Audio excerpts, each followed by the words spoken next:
Well, hey guys, hello and welcome to Niti Shiksha, and this is Mihir Thakur, and today we are going to discuss a very important topic, that is democracy. आज के video में हम लोग democracy के बारे में बात करने वाले हैं।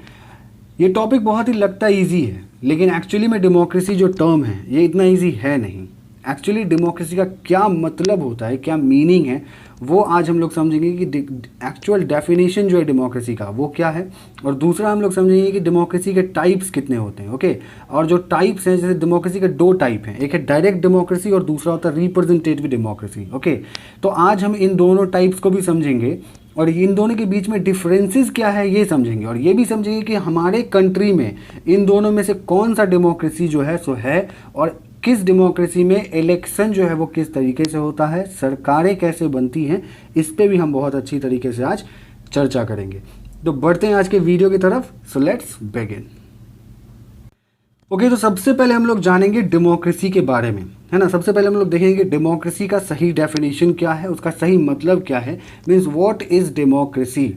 ओके, डेमोक्रेसी का क्या मतलब होता है। It is a Greek word. Democracy जो वर्ड है ये ग्रीक वर्ड डेमोक्रेसिया से लिया गया वर्ड है, जिसका मतलब होता है रूल ऑफ द पीपल, यानी कि लोगों का शासन। ओके, लोगों द्वारा किया गया शासन, ये मतलब होता है डेमोक्रेटिया का मतलब, और इसी से जो है वर्ड डेमोक्रेसी लिया गया है।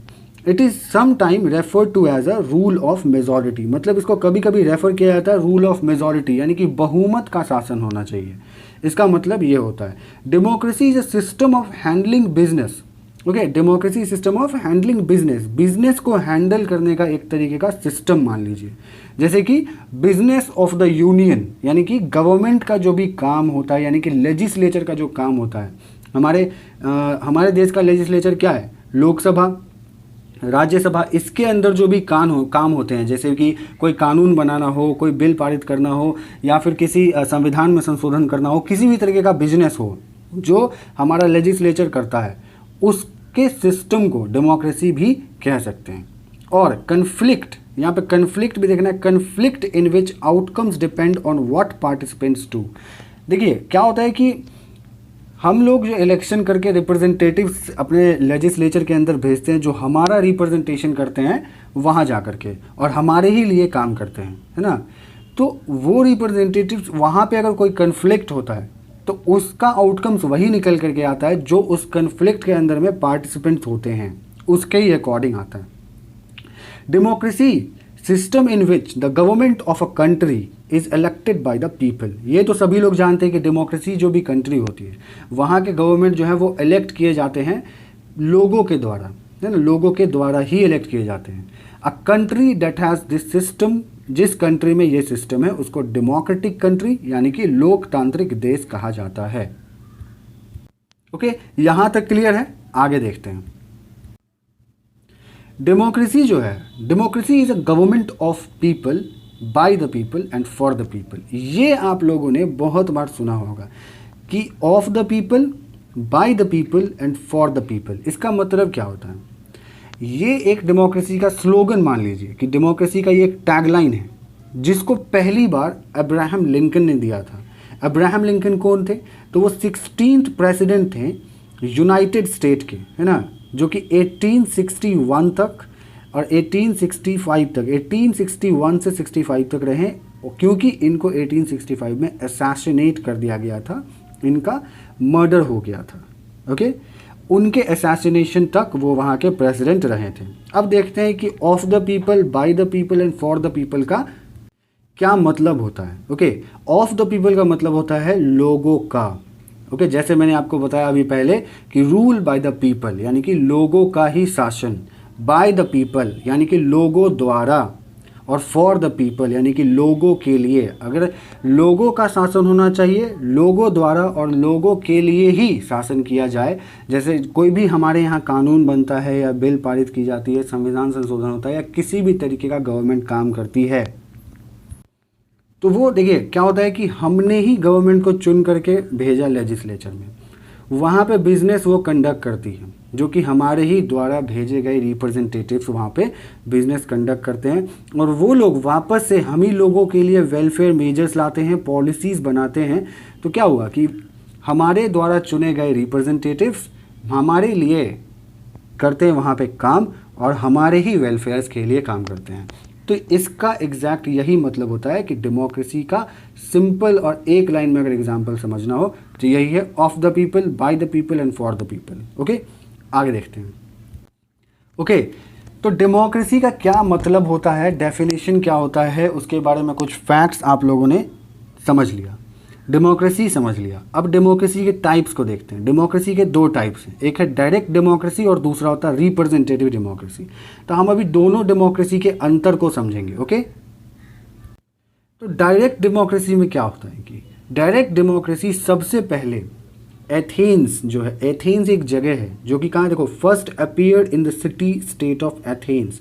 ओके, एथेंस एक जगह, वहाँ पे ये सबसे पहले अपीयर हुआ, जो सिटी ग्रीक का है ना। ग्रीक लोग जिस वक्त शासन करते थे ग्रीस के अंदर में, उस वक्त जो है एथेंस द्वारा ये पहली बार जो है अपीयर किया गया था, क्योंकि उससे पहले वहाँ पे जो है वो जो नोबल्स होते थे, जो प्राइज्ड होते थे, उनका दबदबा था आम आदमी के ऊपर।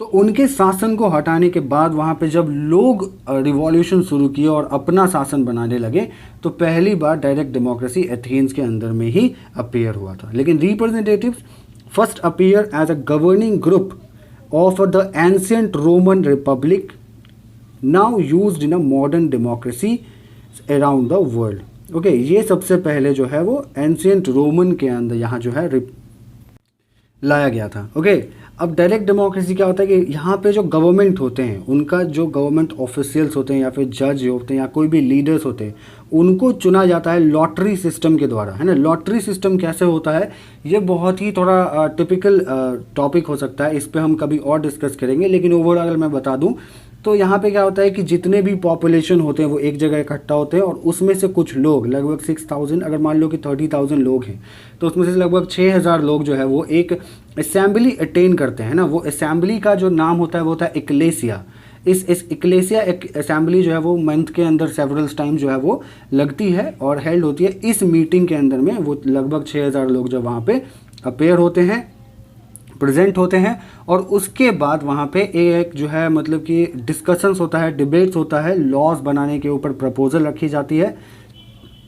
और यहाँ पे ये चीज़ मुश्किल हो जाता है कि 6000 लोगों के द्वारा जो है मतलब कि शासन करना तो मुश्किल है, इसीलिए इसमें से कुछ कम से कम जो है 500 लोगों का मेंबर जो है लॉटरी के माध्यम से चुन करके एक जो है वहाँ पे असेंबली बनाते हैं, और उस 500 मेंबर्स के जो असेंबली है उसके द्वारा जो है डायरेक्ट डेमोक्रेसी के अंदर में शासन की जाती है, और उसी को कहते हैं बॉल। यहाँ आपको बॉल दिख रहा होगा, मिला एक वर्ड है, इसी को कहा जाता है। यहाँ पे क्या है, लेजिस्लेटिव लॉ मेकिंग असेंबली है ना, ये सी असेंबली को बॉल कहा जाता है, जो कि मेड किया जाता है एथेनियन सिटीजन्स के द्वारा।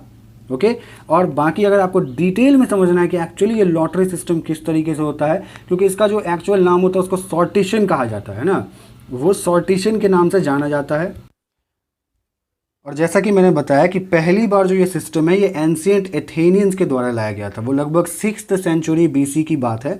इस टाइम में इसको लेकर के आया था एथेनियंस जो थे उन लोगों ने, और इसको जो है इंसोनोमिया के नाम से भी जाना जाता था उस वक्त। इंसोनोमिया का मतलब था equality of law. Okay, equality of law and political rights, इसको उस वक्त इस नाम से जो है जाना जाता था। ये बोल सिस्टम को और ये डायरेक्ट डेमोक्रेसी, इन सभी चीज़ों को जो है सॉर्टेशन, लॉटरी सिस्टम जो है उसको सॉर्टेशन नाम से, सॉर्टेशन मेथड होता है, उस पर हम लोग कभी और डिस्कस करेंगे, वो थोड़ा सा लंबा टॉपिक हो जाएगा। अभी हम लोग इसके बारे में डिटेल्स में समझते हैं। वहीं हम अगर रिप्रेजेंटेटिव डेमोक्रेसी की बात करते हैं तो यहाँ पे जो ग्रुप ऑफ सिटीजन हैं इलेक्ट करते हैं गवर्नमेंट ऑफिशियल्स को, एंड रिप्रेजेंट करते हैं ग्रुप ऑफ जो सिटीजन जिनको इलेक्ट करते हैं वो वहाँ जा कर के हमें रिप्रेजेंट करते हैं, हमारे लिए लॉ पास करते हैं, एंड उसके बाद जो है वो हमारे नीड्स को, यानी कि हमारी ज़रूरतों को सुन करके उसके अकॉर्डिंग वहाँ पे वेलफेयर मेजर्स हमारे लिए ले करके आते हैं। लेकिन वहाँ पे क्या है, उसके बाद क्या होता है कि all citizens are allowed to vote for representatives, है ना। यहाँ पे देखते होंगे आपके रिप्रेजेंटेटिव डेमोक्रेसी में सारे सिटीजन्स जो होते हैं वो वोटिंग के लिए जो है वो अलाउड होते हैं, एलिजिबल होते हैं। In modern days United States, the only qualifications are to be 18 years of age and a natural born citizen or a citizen through a passing a citizenship test, है ना। मॉडर्न डेज में जो United state है, इन्होंने ये इस democracy को लेकर के आया था, और उसके बाद हम लोगों के कंट्री में भी यही चीज़ है कि 18 ईयर्स से ज़्यादा लोग जो होंगे उनको वोट देने का अधिकार होगा, और जो सिटीजन्स होंगे सिटीजन्स किस तरीके से होते हैं, जो कि नेचुरल बॉर्न सिटीजन हो सकते हैं, और दूसरा सिटीजनशिप का टेस्ट वो अगर पास करते हैं तो उसके अकॉर्डिंग, और क्या हमारे संविधान में किस तरीके से सिटीजन बन सकते हैं संविधान के अकॉर्डिंग, उसको अगर आपको जानना तो उसमें मैंने वीडियो बनाया है, उसका लिंक जो है डिस्क्रिप्शन में डाल दिया है, वहाँ जा करके आप जो है उस वीडियो को देख सकते हैं।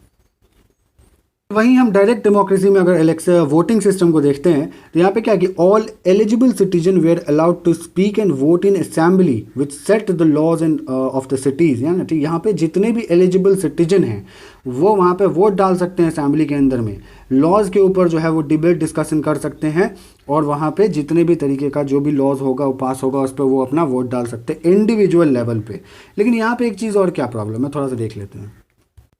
मतलब वहाँ पे जितने भी तरीके के लॉज होंगे या जो भी कानून बनेगा, जो भी वेलफेयर मेजर्स जो है सिटीजन्स के लिए लाए जाएंगे, वो इंडिविजुअल लेवल पे जो है लोग जा कर के वहाँ पे जो है वोट डालते हैं, लोग जा कर के उस कानून को समझते हैं, सुनते हैं, और उसके बाद उसको पास करने का अधिकार भी नॉर्मल सिविलियन के हाथ में होता है। लेकिन इसमें एक प्रॉब्लम है। प्रॉब्लम क्या है यहाँ देखेंगे। प्रॉब्लम ये है कि few people in Athens could be consider citizen. Athens में उस टाइम में क्या होता था कि कुछ लोग जो है वो सिटीजन्स माने जाते थे, जैसे कि जो वेल्दी लैंड ओनर्स रहते थे वो अपने आप को कहते थे कि उनके जो पेरेंट्स हैं ना वो एथेंस से आए हैं, that's why they are the citizen for in that country, okay. इसीलिए इस बेसिस पे वो कहते थे कि हम एथेनियंस हैं तो हम यहाँ के मतलब कि सिटीजन होंगे। लेकिन बाकी के जो भी स्लेव्स होते थे या जो भी पुअर फैमिलीज होते थे, पुअर सोसाइटीज़ आता था, एक हमारा वल्नरेबल सेक्शन ऑफ सोसाइटी उस वक्त एथेंस के अंदर में, उनको वहाँ का सिटीजन्स नहीं माना जाता था। तो वो लोग सिर्फ और एक होप लगा सकते थे उन लोगों से जो एथेनियंस कहते थे खुद को, कि वो हम लोगों के लिए एक जो है फेयर रिप्रेजेंटेशन भी करेंगे और हम लोगों के लिए फेयर वेलफेयर मेजर्स लेकर के आएंगे। तो ये थोड़ा सा प्रॉब्लम होता था। लेकिन रिप्रेजेंटेटिव डेमोक्रेसी जो हमारे देश के अंदर में है उसमें क्या होता है कि सिटीजन जो है वो एवरी सिंगल इशू पे वोट नहीं करते हैं, है ना। जैसे कि हम लोग सदन में जाकर तो वोट नहीं करते हैं, वहाँ पे हमारे रिप्रेजेंटेटिव जो भी भेजे हम लोगों ने वोट के द्वारा, वो जा कर के हमारे लिए कानून बनाते हैं और हमारे नीड्स और हमारे वांट्स को देखते हुए वेलफेयर मेजर्स लेकर के आते हैं। तो ये रिप्रेजेंटेटिव में होता है। डायरेक्ट में क्या होता है कि every single item is on vote, है ना। जितने भी सिंगल आइटम है वो वोट रखे जाते हैं डायरेक्टली, ओके, डायरेक्टली रखे जाते हैं by each member of assembly individually. जितने भी मेंबर्स होते हैं ना असेंबली के अंदर में, उनके पास डायरेक्टली रखे जाते हैं, इंडिविजुअली लेवल पे जो है वहाँ पे वोट होता है, ठीक है। लेकिन यहाँ पे क्या होता है, is most effective with a large group. यहाँ पे एक चीज़ और ध्यान रखने वाली बात है कि डायरेक्ट डेमोक्रेसी के अंदर में हम वही कंट्री में लागू कर सकते हैं जिस कंट्री के अंदर में पॉपुलेशन लेवल कम है ना। क्योंकि जो ज़्यादा पॉपुलेशन वाला कंट्री है वहाँ पे अगर हम इसको लागू कर दें तो वहाँ पे प्रॉब्लम्स क्रिएट हो सकती है, ठीक है। तो ये देखेंगे कि it is most effective with a small group of individuals. Athens had a few eligible citizens to vote on items, so the counting of hands was an easy solution, है ना। क्योंकि वहाँ पे पॉपुलेशन कम होता था, तो अगर मान लीजिए किसी भी लॉ के ऊपर वोट होता था या फिर किसी के ऊपर जो है मतलब कि वहाँ पे डिबेट डिस्कशन होता था, तो वहाँ पे लोगों को काउंट करना बहुत ही ईजी हो जाता था क्योंकि लोग ही कम होते थे। लेकिन जिस कंट्री में जिस जगह पे बहुत ही ज़्यादा पॉपुलेशन होगा, large chunk of people and population होगा, वहाँ पे अगर हम डायरेक्ट डेमोक्रेसी को लागू करना चाहेंगे तो वो बहुत ही मुश्किल हो जाएगा। क्योंकि हम कितने लोगों को काउंट करेंगे, ये तो पॉसिबल नहीं है कि हम सभी के वोट्स को एक एक करके काउंट करने जाएँ, है ना। इसीलिए वहाँ पे रिप्रेजेंटेटिव डेमोक्रेसी लाना ज़रूरी है ताकि कोई एक जो है वो रिप्रेजेंट करे लार्ज चंक ऑफ पॉपुलेशन को। जैसे कि हमारे कंट्री में होता है कि कॉन्स्टिट्यूएंसीज बनाई जाती है और कॉन्स्टिट्यूएंसीज में पॉपुलेशन के बेसिस पे सीट्स अलॉट किए जाते हैं और वो वहाँ से हम लोग रिप्रेजेंटेटिव जीत करके जो सदन में जा करके हमारे लिए कानून बनाते हैं, हमारे लिए वेलफेयर मेजर्स लाते हैं। तो ये होता है रिप्रेजेंटेटिव्स में। और यहाँ पे क्या होगा, डायरेक्ट डेमोक्रेसी के अंदर में एक चीज़ और देखेंगे हम लोग कि नो सेपरेशन ऑफ पावर, है ना। यहाँ पे पावर का सेपरेशन नहीं होता है, ठीक है। जितने भी सिटीजन्स होते हैं वो सारे सिटीजन्स जो है किसी भी पोस्ट के लिए, किसी भी जॉब के लिए एलिजिबल हो सकते हैं, ठीक है। लेकिन यहाँ पे क्या है, हमारे यहाँ होता है कि there is a separation of power. यहाँ पे पावर का सेपरेशन होता है क्योंकि specific person are elected to do specialised job for a long term period. 3 branches of government, यहाँ पे 3 ब्रांचेस होता है गवर्नमेंट का, executive branch, legislative branch and judicial branch, okay और यहाँ पे जो एग्जीक्यूटिव में जाएंगे उनके लिए एक स्पेशलाइज्ड क्वालिफिकेशन होगा, जो लेजिस्लेटिव में जाएंगे उनके लिए एक स्पेशलाइज्ड क्वालिफिकेशन होगा, और जो जुडिशियल बनना जुडिशियरी के अंदर जाएंगे उनके लिए भी एक स्पेशलाइज्ड क्वालिफिकेशन होगा, और उनके लिए स्पेशलाइज्ड काम भी उनको दिए जाएंगे करने के लिए। लेकिन ऐसा डायरेक्ट डेमोक्रेसी में नहीं होता है। वहाँ पे कोई भी पर्सन, कोई भी एलिजिबल कैंडिडेट, एलिजिबल सिटीजन जो है किसी भी फील्ड में जा कर के काम करने के लिए पूरी तरह एलिजिबल होता है। इसीलिए इस डायरेक्ट डेमोक्रेसी को प्योर डेमोक्रेसी भी जाना जाता है और सिंपलेस्ट फॉर्म माना जाता है इसको डेमोक्रेसी का। लेकिन वहीं पे रिप्रेजेंटेटिव जो भी कंट्री होते हैं वहाँ पे जो भी रिप्रेजेंटेटिव डेमोक्रेसी होता है उसको रिपब्लिक कहा जाता है। जैसे कि अभी हम क्या कह सकते हैं अपने इंडिया को कि रिपब्लिक ऑफ इंडिया, क्योंकि यहाँ रिप्रेजेंटेटिव डेमोक्रेसी है। तो इतना तो आप समझ गए होइएगा कि एक्चुअली में डायरेक्ट डेमोक्रेसी और रिप्रेजेंटेटिव डेमोक्रेसी के अंदर क्या डिफरेंसेस होती है और किस तरीके से इसके अंदर काम होते हैं, सरकारें चुनी जाती हैं, इलेक्शन प्रोसेस क्या होता है, और हमारे कंट्री में किस तरीके का डेमोक्रेसी है। और हम लोग थोड़ा सा ना एग्जाम्पल देख लेते हैं कि आज के डेट में कौन कौन से कंट्री जो होंगे, कुछ उसमें डायरेक्ट डेमोक्रेसी है और कौन से ऐसे कंट्री हैं जिनमें रिप्रेजेंटेटिव डेमोक्रेसी है। कुछ एग्जाम्पल के थ्रू हम लोग देख लेते हैं। ओके, तो डायरेक्ट डेमोक्रेसी आपको अभी के टाइम में ज़्यादा कंट्री में नहीं दिखेगा। एक एग्जाम्पल आप स्विट्ज़रलैंड रख सकते हो कि स्विट्ज़रलैंड में आज के टाइम में जो है डेमोक्रेसी, डायरेक्ट डेमोक्रेसी वहाँ पे इम्प्लीमेंट की जाती है। और रिप्रेजेंटेटिव डेमोक्रेसी की बात करें तो बहुत सारे कंट्री है ना, जैसे यूएसए हो गया, हमारा अपना इंडिया भी है। तो ये सब कंट्री में अभी डायरेक्ट डेमोक्रेसी है, और ये बाकी सब बहुत सारे कंट्री है जहाँ पे डेमोक्रेसी है, वहाँ पे रिप्रेजेंटेटिव डेमोक्रेसी है। तो मॉडर्न डेमोक्रेसीज़ में बहुत सारी चेंजेस भी आई हैं, लेकिन एक्चुअली अगर आप देखोगे तो दो तरीके ये मेन डेमोक्रेसी के मतलब होते हैं, direct and representative. So I hope आपको ये वीडियो इन्फॉर्मेटिव लगा होगा, और डेमोक्रेसी से रिलेटेड कोई भी डाउट आपको है माइंड में तो आप मुझे कमेंट बॉक्स में पूछ सकते हैं। मैं आपका डेफिनेटली क्वेरी सॉल्व करने की कोशिश करूँगा। और अगर आपको वीडियो पसंद आए तो चैनल को सब्सक्राइब करना बिल्कुल मत भूलना, और बेल आइकन को प्रेस कर देना ताकि ऐसे इन्फॉर्मेटिव वीडियो में जब भी लाऊँ उसका नोटिफिकेशन सबसे पहले आपको मिले। तो see you in the next one, good bye, take care.